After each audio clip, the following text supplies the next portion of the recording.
Hey guys, MD Prepper here, yet another gun review. This one is going to be more on a stock set than it is the rifle. This is the AK-47 kit of the ATI Strikeforce package. Really like this for an AK. I'm not a big guy of changing stock sets and all that on most of my rifles, other than my SKS Bullpup. This is one that I saw and thought would just be a great addition for an AK. First of all, this is built on a Wasser 1063 AK. You hear a lot of bad nonsense about these guns. I've never had a problem with them.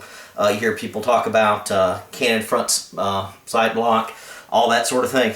I've got several of these. Never had a problem with any of them. The fit and finish isn't quite as good as your high dollar AKs, but again, it's an AK. I consider an AK a good beater rifle, something you can beat up, not have to worry about taking that much care of compared to your little safe queens.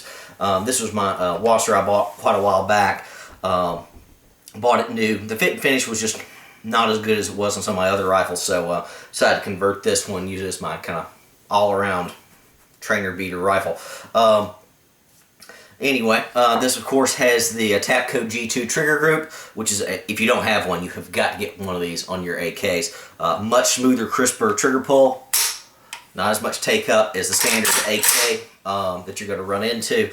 A lot of your more modern purchases on AKs are going to have this on there already because it adds an extra US part group on it.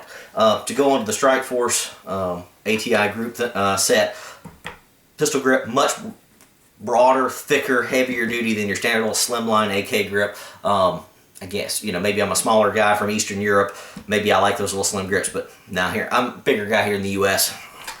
Big beefy grip, very good purchase on it.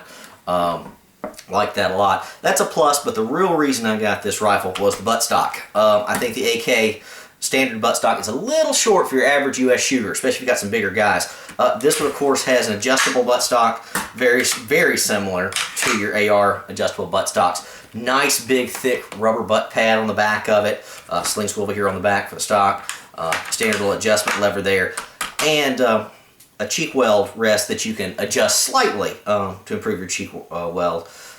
Like this a lot. Biggest advantage of the ATI stock versus any of the other stock sets that I've seen.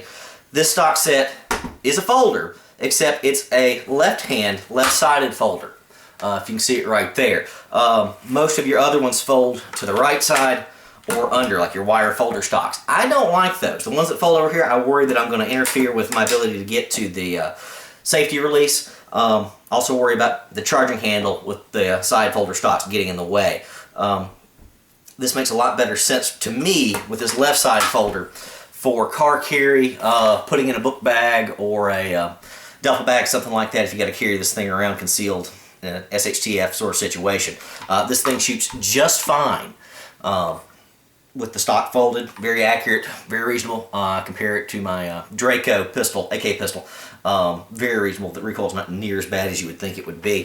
The buttstock's really the reason I got this rifle. The front set, also polymer, has all sorts of inserts and all to add rails on the top, the bottom, and the sides. I've not done a lot with that, though, of course, as everyone's going to tell me, I need to add a flashlight at the very minimum here on the side. Need to, just hadn't gotten around to it. In addition, on this rifle, I've got a scope mount here on it with a standard kind of Tasco red dot sight, nothing real high-end. You know, I don't need an EOTech. I don't need sub-minute of aim on an AK-47 for a red dot. With all the recoil on, I'd be scared to put something that expensive on a rifle this price. Besides, I don't want to spend the same on the rifle as I did on the accessories. I think that's a little excessive. Anyway, got the standard Tasco red dot, works just fine. No major problems with it. The scope mount I've got here, fairly standard. You can get them cheaper than dirt, about 20 bucks. My only problem with it is a slight bit of wiggle here when you attach it. That doesn't bother me a whole lot. It doesn't really affect accuracy in close quarters combat at all, really. If I was trying to shoot something at 200 yards, yeah, this would make a big difference, but this is an AK, not an AR-15. It's cheap, it just snaps on as a dust cover, works well. Another good thing about this dust cover is that you can still use your iron sights through this thing.